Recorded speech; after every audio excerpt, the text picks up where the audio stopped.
দেখুন, আশাকর্মীদের বছরের পর বছর যেভাবে বঞ্চিত করা হচ্ছে, অথচ একের পর এক কাজ তাদের উপরে চাপিয়ে দেওয়া হচ্ছে, সমস্ত ধরনের কাজ। ভারতীয় জনতা পার্টি ক্ষমতায় এলে আমরা তাদের এই সমস্ত দাবি দাওয়া সহানুভূতির সাথে বিবেচনা করে দেখব এবং আমরা তাদেরকে আয়ুষ্মান ভারত দেবো।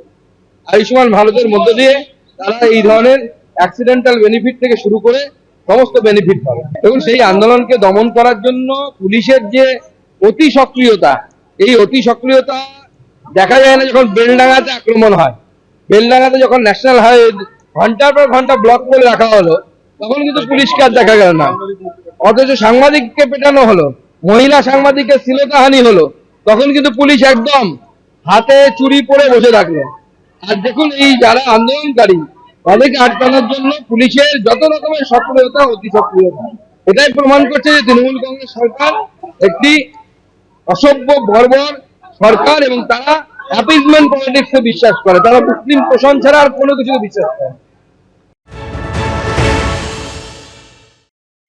মমতা বন্দ্যোপাধ্যায় এতদিন ধরে তাদেরকে লালন পালন করে যত দূর সম্ভব স্বাচ্ছন্দ্য দিয়েছেন, কিন্তু আজকে কেন্দ্রীয় বঞ্চনা 2 লক্ষ কোটি টাকা প্রায় আটকে রেখেছেন।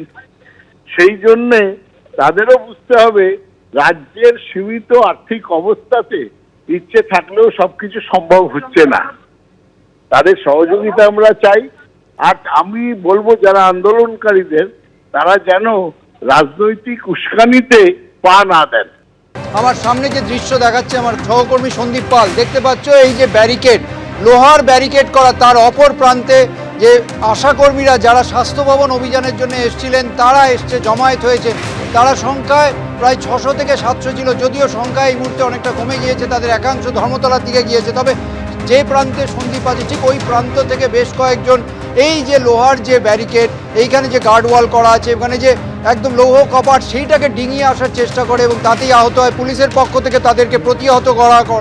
তারপরেও এখন সকলেই সজাগ আছে এবং যারা আন্দোলনকারী তারা অবশ্যই ওখানে এই অপর প্রান্তে অপেক্ষা করছে। তাদের বক্তব্য যে তারা যে দাবি নিয়ে আসছিলেন, অর্থাৎ 21 তারিখ স্বাস্থ্য দপ্তরের যে বৈঠক হওয়ার কথা ছিল, সেই বৈঠক যদি না হয় তারা শেষ অবধি থাকবেন। এখন স্বাস্থ্য দপ্তর সূত্রে জানা যাচ্ছে যে এই বিষয় নিয়ে গতকালই যে বক্তব্য স্বাস্থ্য ভবনে সেটা দেওয়া হয়েছিল। স্বাস্থ্য প্রতিমন্ত্রী চন্দ্রিমা ভট্টাচার্য তিনি জানিয়েছিলেন যে যে পরিমাণ ভাতা এবং পারিশ্রমিক দেওয়া হয় আশাকর্মীদের সেটি ভারতের সবচেয়ে বেশি এবং মুখ্যমন্ত্রী তথা স্বাস্থ্যমন্ত্রী তিনি তাদের ব্যাপারে সহানুভূতিশীল। শুধুমাত্র এই রাজ্যেই যে পরিমাণ দেওয়া হয়, যে ভাতা দেওয়া হয়, সব কিছুই এই রাজ্যে সবচেয়ে বেশি।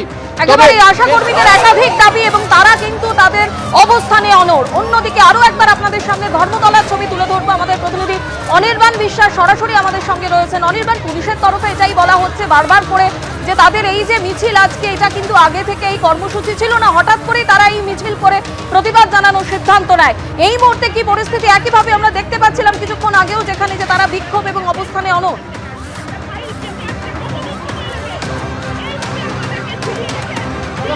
তারা কিন্তু বিক্ষোভে এবং অবস্থানে অনড়। তাদের পরিষ্কার বক্তব্য যে তাদের দাবি দেওয়া সরকারের তরফে যদি মানা না হয় তাহলে কিন্তু রাতভর তারা এখানে বিক্ষোভ কর্মসূচি চালিয়ে যাবে। তারা কিন্তু অনড় মনোভাব নিয়ে এখানে রাজপথে বসে রয়েছেন। তুমি দেখতেই পাচ্ছ যে গোটা এই যে এসএন ব্যানার্জি রোড, সেই এসএন ব্যানার্জি রোড কিন্তু অবরুদ্ধ হয়ে রয়েছে। যেদিকে তাকাচ্ছে সেদিকেই ক্যামেরা লেন্স যাচ্ছে, সেদিকে দেখা যাচ্ছে যে প্রচুর পরিমাণে আশা দিদিরা তারা কিন্তু রাস্তায় বসে রয়েছেন। তাদের যেটা বক্তব্য হচ্ছে, তারা কিন্তু আজকে স্বাস্থ্য সচিব তার সঙ্গে বৈঠক করবার কথা ছিল, তারা সেই মতো এসেছিলেন। যদিও তাদের যে মিছিল, সেই মিছিল কিন্তু ধর্মতলার মধ্যে হওয়ার এখন কিন্তু আগামী কোনো পূর্বাভাস বা পরিকল্পনার কথা পুলিশকে তারা জানাননি, এমনটা কিন্তু পুলিশের তরফে বলা হচ্ছে। যদিও তাদের এই বক্তব্য আমরা একবার জানার চেষ্টা করবো। দিদি রয়েছেন, পুলিশের তরফে বলা হচ্ছে যে আপনারা নাকি আজকে যে মিছিল করছেন ধর্মতলার দিকে, সেই মিছিলের কোনো আগাম অনুমতি আপনারা নেননি, আচমকা নাকি আপনারা ধর্মতলার দিকে এসে রাস্তায় বসে পড়েছেন, কি বলবেন? আমাদের আজকে ডাকা হয়েছিল স্বাস্থ্য ভবনে, আমাদের সঙ্গে গত 7ই জানুয়ারি বৈঠক। সেই বৈঠকেই যখন আলোচনা পুরোটা ফলপ্রসূ হয়নি, স্বাস্থ্য সচিব নিজে বলেছিলেন যে আপনারা 21 তারিখে আসুন। একটা বিষয় নিয়ে সেদিন পুরো আলোচনাটা হয়নি, ফিক্সড ভাতা বৃদ্ধির প্রশ্নটা নিয়ে। তার পরিপ্রেক্ষিতে উনি ডেকেছিলেন। আমরা প্রশাসনিক লেভেলের সমস্ত জায়গাতে জানিয়ে আসছিলাম, কিন্তু আমাদেরকে নানান জায়গাতে একাধিক অভিযোগ উত্তরবঙ্গের- অনির্বাণ আশাকর্মীরা করছেন এবং তারা তাদের যে বক্তব্য রাখছেন যে তাদের ডাকা হয়েছিল তাদের সঙ্গে আলোচনা করবার জন্য, কিন্তু কেন তাদের স্বাস্থ্য ভবনে যেতে দেওয়া হচ্ছে না। এবিপি আনন্দ, এগিয়ে থাকে, এগিয়ে রাখে।